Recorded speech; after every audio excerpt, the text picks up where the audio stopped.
All right, folks, here we are. We're back again, and it's late August, and it's time to really start the Oscar race off to a rushing start here. Now, typically what I do here for the start of the Oscar season is kind of go through a big preview. It's usually my longest video of the season. It's like 2 hours or whatever, but we're going to do it a little different this year. We're only going to do the month-by-month breakdown here. So we'll start with September, which films are coming out in September that I think we should keep an eye on, that really could be nominated in any major category, whether that's Best Picture, of course, or whether that's Best Original Song or something, you know, if there's an obvious one that, you know, we can think of right now. Even add to visual effects, makeup and hairstyling, you know, all that fun stuff. So, yeah, we're going to just start with September and kind of do it month by month in separate videos here. That way it's a little bit easier for you guys to kind of get a good breakdown there, rather than having to, you know, watch an hour and a half or 2 hour video and skip around and stuff. I also will do a video, by the way, for films that were released in August or earlier, going back to January. I don't know if we had any this year that really stuck out to me, but we'll do that as well for any films that have already been released in theaters that also have the potential to have a you know, any kind of nomination out there. The reason I'm not doing that one first is because there's a couple films out right now that are coming to my local area, like Peanut Butter Falcon is coming pretty soon here. I'm actually getting pretty pumped to see that. It kind of came out of nowhere. Now it's like, you know, after reading some of the reviews and stuff, I'm like, oh, that might actually be a good film to see. So that one's there. The Farewell has been playing in my area for a little bit. I think it's getting ready to leave. So I'm hoping to see that one here very shortly. But that's one I'm really anticipating here. And some people say it has some good Oscar potential to it. Some people are thinking Awkwafina for actress. I think it's Zhao Zun for supporting actress. She plays the grandmother in that film, kind of one of the focal points of the movie. That one I would say is a little more likely, but then again, you know, I haven't really seen Awkwafina in anything other than the Crazy Rich Asians movie, which she was okay, and she was annoying in some parts, funny in other parts, you know, all that stuff. But yeah. Obviously, another one I have seen, though, is Once Upon a Time in Hollywood. But yeah, I won't, you know, spoil all that stuff. You know, I'll get to that stuff in a separate video here. So, really, we're here for September, though. September usually doesn't have a ton of Oscar-nominated fare out there. I mean, every once in a while, there'll be a couple of films that come out in September that do land some nominations and stuff. So, we're going to start with September 6th, and this is typically, again, not a film you would see on Oscar expectation lists, but I'm putting it on there just in case, and that's It Chapter 2. Now, we have seen actually a few screenings have happened, and a few kind of Twitter reviews, so to speak, are out there, you know, just a little short blurb that they get to say before the official review embargo lifts. I guess that's going to be sometime soon here. But basically, this one I'm putting on here because best makeup and hairstyling, best visual effects, I think are going to be on the table here. I'm not sure about acting categories, though. A few tweets are talking about, like, Bill Hader, maybe for supporting actor for playing the grown-up Richie. I think Richie was the character name.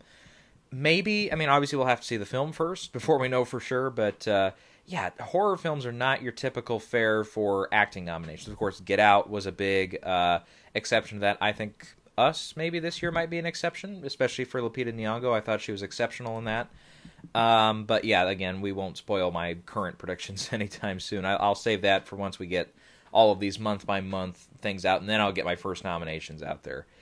First predictions out there, I should say. But anyways, yeah, and of course the first It was not did not really correspond with the Academy at all. It didn't get any consideration through the season there. It was definitely a big box office smash, and I think the second one is also going to do big numbers. Could be the biggest weekend in September history. Could be the biggest horror movie opening of all time, the biggest R-rated opening of all time, and all this and that down the line.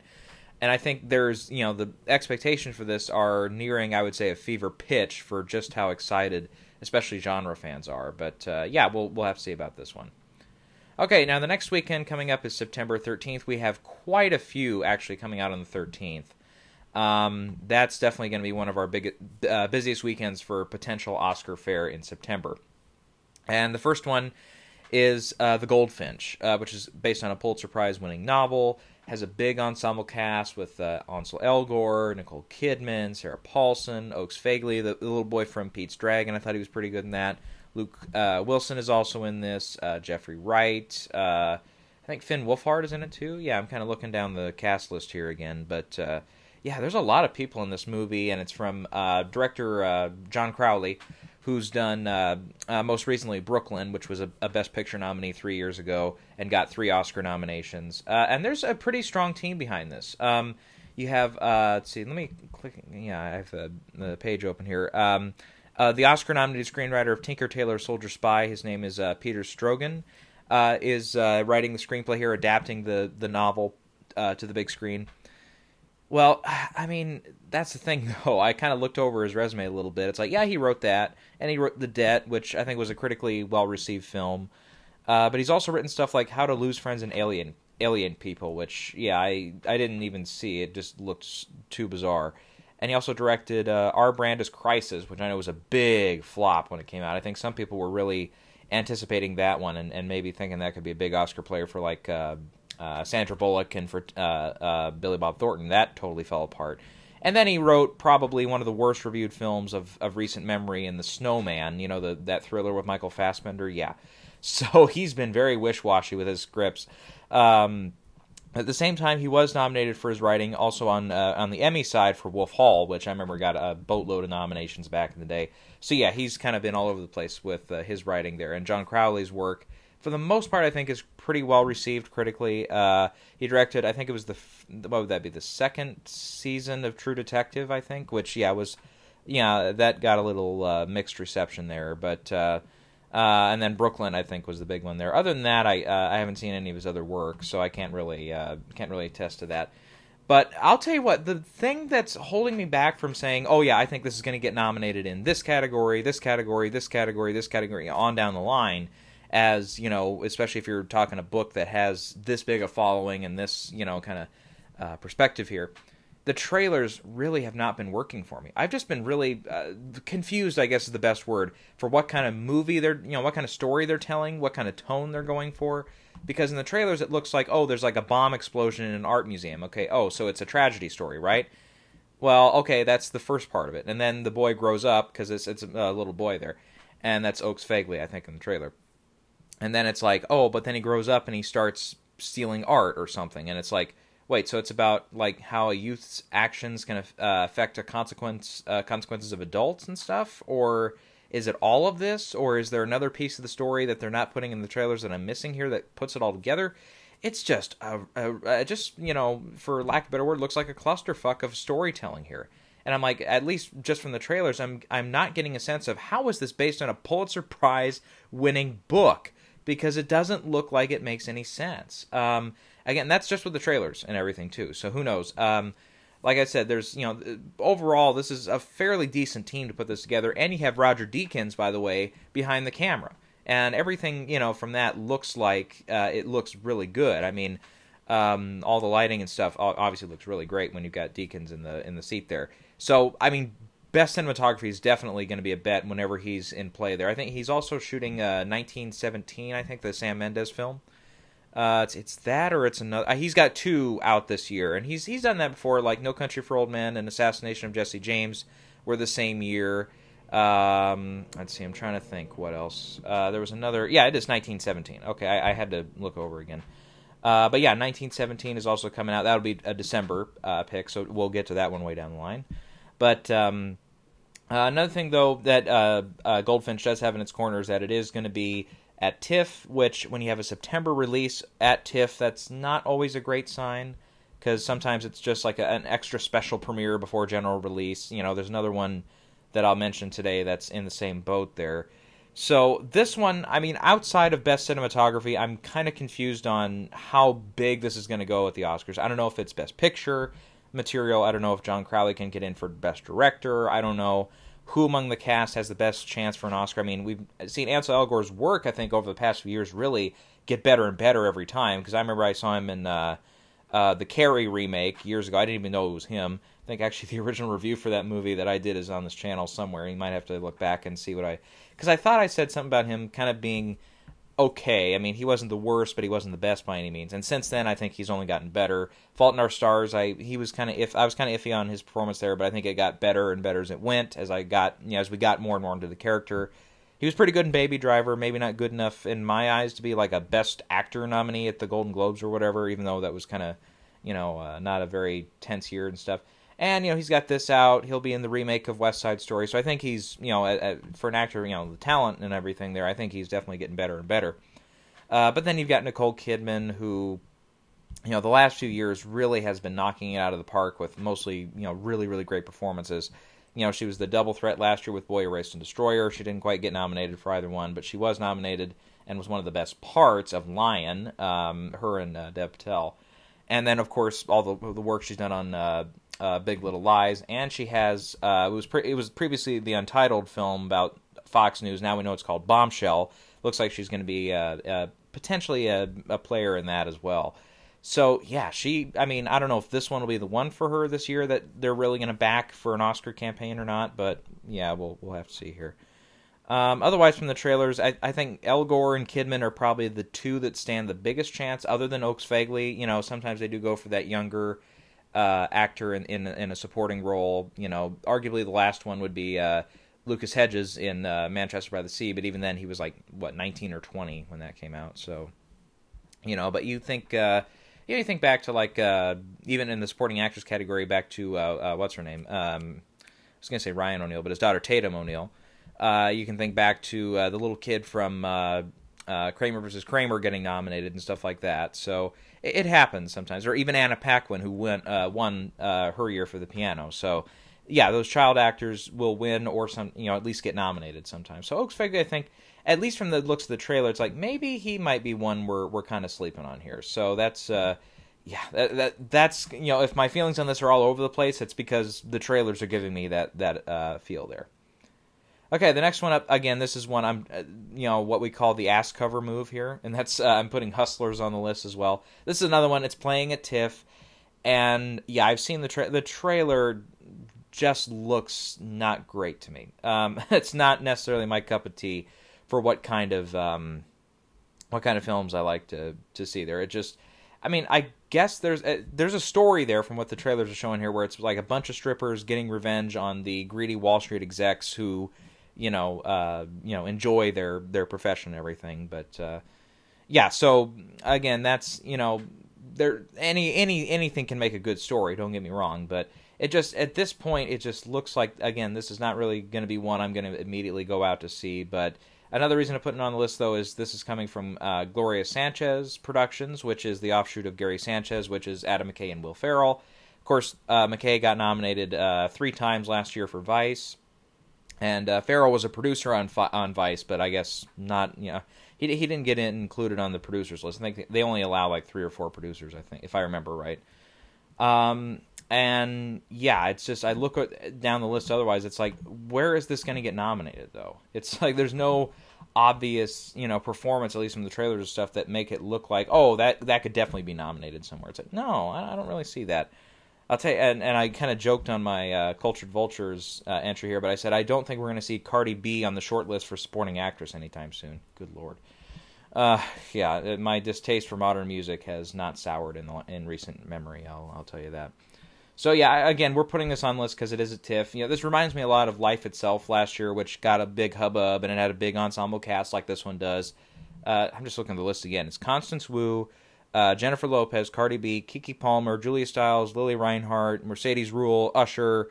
I think there was a couple names in there here and there. It's like people that I at least have heard of, and it's like, wow, okay, that's a lot of people in there and stuff. But obviously, yeah, the Life Itself turned into a critical train wreck, and again, the reason that was really there at TIFF last year was because it was coming out in September. They wanted to get a hyper kind of early release for it and stuff. And this is coming out the 13th, and I believe the screening, if I'm reading this right, is on 7th of September. So that could be the same deal, but you never know. You never know. Okay, then we'll get into definitely some more offbeat material here that's also coming out on the 13th. The first one is, let's see, I can't even remember the title now. What's it called here? The Sound of Silence, which is not a Simon and Garfunkel biopic, but that would be a great title for it, of course. It's Peter Sarsgaard and Rashida Jones are also in this. Antoni Revolori from Grand Budapest Hotel and the recent Spider-Man films. So basically, the story for this one, if I'm understanding correctly, is Peter Sarsgaard is a house tuner, and he's working on like making sonic environments in homes. I don't know if that's to protect them or what. Yeah. So basically, it looks like this is one that played at Sundance. It's 60% on Rotten Tomatoes, so some people liked it, some people didn't. Every once in a while, of course, every year there's at least one or two big Sundance films that usually get a couple nominations here and there. Some people, I've read a couple of the reviews, they say Sarsgaard is pretty good in it, and he, for the most part, he hasn't really let anybody down with any of his big performances. So that's one, that might be a dark horse for a category here or there, but I'm not sure. Okay, the next one coming up is Manos. This is also going to be on the 13th. There's two more, this one included. This is another Sundance release. And this stars Julianne Nicholson. This one sounds like a very, very offbeat, strange entry here. She's a hostage on a mountaintop, watched over by 8 children with guns, and there's a cow that was drafted by the 8 kids that's on their side. Yeah, that sounds bizarre, doesn't it? Yeah, absolutely it does. Well, guess what? Even with a ridiculous premise like that, it's 95% on Rotten Tomatoes. A lot of the reviews were 5 out of 5s, 10 out of 10s. People loved it when they saw it. So, again, we might see something like some dark horse categories here. A lot of the reviews talked about the score by Mika Levy and the cinematography from Jasper Wolf. So that might be 2 categories that this could play into. But, again, and this is coming out from Neon. Neon has been okay. I, Tonya did pretty well 2 years ago. What was their big... no, I didn't click on that one. What was their big one last year? They had a big player last year, and it didn't. I don't remember. Oh, Vox Lux. That's right. Yeah, that didn't go anywhere. And even their 3 Identical Strangers documentary, that didn't get in either. So I don't know. They might have better luck this year though in the documentary category with Apollo 11 that came out in March, I think. And yeah, that's one I'm gonna see. That one looks very, very good. So. Yeah, they've also they've got Parasite coming out later this year. That comes out in October in the for American release, so we'll talk about that one. And then they've got Clemency in late December, so they might have better luck this year. But this one is this is going to have to really get a big push if it's going to get the consideration there. Okay, the last one is again just putting this in just in case, and that's Super Size Me 2: Holy Chicken. Yeah, so this is one it's on the release date calendar, and I looked into it. There's a lot of stuff around this movie. It's been a very rocky road for this movie to get even released, and I guess right now it's pretty much going to be open to public domain starting on the 13th of September. Even though Snoot Entertainment and Warrior Poets are officially behind this film. But the reason for this is this film came out at TIFF 2 years ago. Reviews were about 56% on Rotten Tomatoes, so some liked it, some didn't. Obviously, I think the first Super Size Me got pretty good reviews from what I remember. See, I didn't check that beforehand, but I can look into it now. Here, yeah, 92%. Okay, I was 92% on Rotten Tomatoes. So I was like, I remember the first one, of course, was nominated for Best Documentary Feature. Now since then. Okay, it premiered at TIFF 2 years ago, and then I think it was YouTube Red picked it up. They were going to, or YouTube picked it up for YouTube Red, I should say. But then they dropped it because the director, Morgan Spurlock, who also, I believe, was behind the first film, got caught up in some Me Too stuff and was accused of some sexual misconduct. So they dropped it, and now it's pretty much going to be out on public domain starting on the 13th.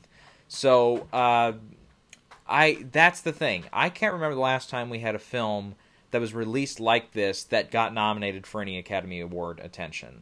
I don't know if there's a rule against that or what. Frankly, we've never had this happen, at least since I've been trying to cover this stuff. So if anybody out there happens to know that, okay, we'll definitely get it, licensed, I shouldn't say we'll file it under the appropriate stuff of whether or not it's even eligible. If it's not, okay, then yep, we'll get rid of this one. But otherwise, the first film was nominated, so there might be enough attention. I don't know if this necessarily gets in, but yeah, you never know. Okay, now we're coming up on September 20th, the following weekend, and the first one up is actually going to be out in foreign markets on the 13th, but coming to the U.S. on the 20th. and that is the big screen adaptation of the beloved series Downton Abbey. And now I was not in on this show when it was happening. I didn't follow it at all. So this is another one I'm not really going to go out and see on the first weekend or anything like that. But, you know, the series did have dozens and dozens of Emmy nominations, from whether it was a miniseries or if it was an actual, you know, drama series when it kind of switched over there. I think it was season 2 did that. And this is another one where its Focus Features is coming out with this one. It's got a monster cast. Let me just... I think everybody who was involved in the show, I think, is back for this. That's Hugh Bonneville, Jim Carter, Michael C. Fox, Joanne Froggatt, Matthew Good, and Elizabeth McGovern is in this. And, of course, Dame Maggie Smith is in this. She is a dame, isn't she? Yeah, I think so. Imelda Staunton is going to be in this. I don't know if she was in the show, but at least I don't remember her being in the show. But, of course, Maggie Smith won 3, not 1, not 2, 3 Emmys for her performance across the whole show there. I think the first one was the first year when it was in the miniseries category, to be fair. The next 2 were in the supporting actors category for drama, from what I remember. But, you know, it is set in 1920s in England there, so, of course, you got to say production design, you got to say costume design. I don't know. Yeah, that's the thing is, you know, I've watched the trailer maybe once or twice, and again, this really isn't my bag, so I guess I never know. Now, Julian Fellows is kind of the big guy behind this, and you know, he's had some success at Oscars as well. You know, he hasn't just had only his success on television. You know, he's had Gosford Park, and he won the Oscar for that, and The Young Victoria, which I remember got a couple nominations that year, I believe. You know, you can go back to Shadowlands, which got a nomination, I think, for... Was that... yeah, that was the Anthony Hopkins one, yeah. So he's had success before at the Oscars and everything, so it's not like... you know, that's definitely something to consider there. But and it looks like he's putting in, I think, most of the behind-the-scenes cast, I believe, is also... going to be, that was on the show, I should say, is on the movie as well. But again, most of them probably, I think, through the course of their years were nominated. I didn't fact check that 100% for sure, but yeah, so that's one. You know, I'm not necessarily putting it high on the list, but yeah, maybe production design, maybe costume design, maybe Maggie Smith has a chance for supporting actress. That'd be her first nomination since Gosford Park. Okay, then probably the biggest film to come out this September, at least for Oscar potential, is also coming out on the 20th, and that is Ad Astra. This is one I remember got tossed around a little bit last year before it got pulled off the schedule and moved back. This is coming from James Gray. Now let me look again, because if I can get my computer to work here. Let's see, he did something before... The Immigrant. I remember, yeah, that got a little Oscar buzz here a few years ago, and then he did The Lost City of Z, which I remember came out, and people loved it, but it just couldn't carry through because it came out so early in the year. So yeah, he's somebody, I think people know the name, they don't necessarily, immediately jump to him as like, oh yeah, he's, usually his films are deep into the Oscar conversation, but I think this one, it looks, and this might be a positive or negative, but like a cheaper, like Interstellar Light, in other words, a cheaper version of Interstellar. You've still got, Brad Pitt, Tommy Lee Jones, Ruth Negga, Liv Tyler, Donald Sutherland in the film, and it could easily, be like First Man last year, where it got the sound categories, it got, production design. I thought First Man landed production design or something like that. This could make it for film editing, for cinematography, which actually comes from Hoyte van Hoytema, if I'm pronouncing his name right. He robbed, I think, for Interstellar. That Interstellar, the way it was shot in the cinematography, I think, was one of the strongest aspects of that film, which again I think was a disappointment. But the fact he wasn't nominated for that, even though the film didn't really live up to its high expectations, that shouldn't have happened. He definitely deserved it that year. But I'm not really sure if this is going to be like Best Picture, Director. I think this would be original screenplay. I don't think it's based on a pre-existing material or anything. And it is going to open at Venice here very shortly. Actually, maybe by the time this video's up, we'll have, Venice will be getting ready to start. So, we've got that in mind, and that'll give us kind of an early sign for just how high Ad Astra's hopes are going to be. But I know this is one that... Was this Fox or no? This was yeah, it was Fox last year. I know this is one when they were originally slotting it for January. They had their hopes high on this one, but yeah, it's all this time pushed back later. It's that doesn't always work out. Foxcatcher was an example where that worked out because it was it was set for release. I remember that in November. It would have been 2013, but then they pushed it back to 2014 because they just wanted to tweak a little bit of it, and they looked and I believe they blamed competition from a lot of the other films. And 2013 was a hell of a year for films. I mean, look back at the list of Best Picture nominees that year, and I liked all of them at the very least. I think Gravity was my least favorite, but even that one I think I gave a 9 out of 10 to. Obviously I think a lot of it for the direction, visual effects, and all that stuff. And that's probably been the one that I've gone back on over the years now and looked at and said, it wasn't, it wasn't the big, memorable, groundbreaking film that everybody proclaimed it to be. It was still entertaining while I watched it and stuff, but I don't know. That one has not grown on me way too much over the years. But otherwise, as we've been alluding to here, otherwise space films really tend to do well at the Oscars. Look at First Man last year, got a few nominations, even though it didn't break in big in Best Picture, Director, Actor, and all that. Even Passengers, which was a space picture from a few years ago, got in for production design and score. Interstellar got a handful of nominations there. Gravity, of course, So yeah, a lot of the space pictures lately have been doing pretty good at the Oscars. So maybe Ad Astra continues that streak, or maybe it breaks it. We'll have to see. Okay, and the last one up is really going to be a major player just in the animated feature category, and that's the latest from DreamWorks Animation, that's Abominable. This is another one that's actually going to screen at TIFF. Let me look here. Let me see if they have the date for when it opens at TIFF. This is coming out the 27th, by the way. Let's see, that one, I don't see an actual screening date on that one, so I guess we'll get into that later. But yeah, this one, really I think this year DreamWorks is really going to focus on How to Train Your Dragon 3 for their big push for which one is going to be their big Oscar nominee. But it's not impossible for two films from the same studio to get nominated. Now, the fact that this one is screening at TIFF, that it's coming out later on in the year, maybe that is a good sign. Maybe they will actually have a couple of players in there this year. It's not a guarantee, but if they're confident in it enough that they put it in this position here, maybe it looks better than we first think of. Because I've seen the trailer I think once. I think it played in front of Avengers or something. I don't know over the summer. And the trailer just made it look like a very generic, been there, done that kind of film there. But, well, you never know. You never know. I thought, the same thing with the first How to Train Your Dragon. And while I wasn't a gigantic fan of it, I still thought there was enough to it that it worked for me, even as a movie there. All right. Well, there we go. That's September of 2019. All the films coming out there that I think have a shot at the Oscars. At least getting maybe 1 or 2 nominations, or at least being in play for those. So that'll wrap it up this time.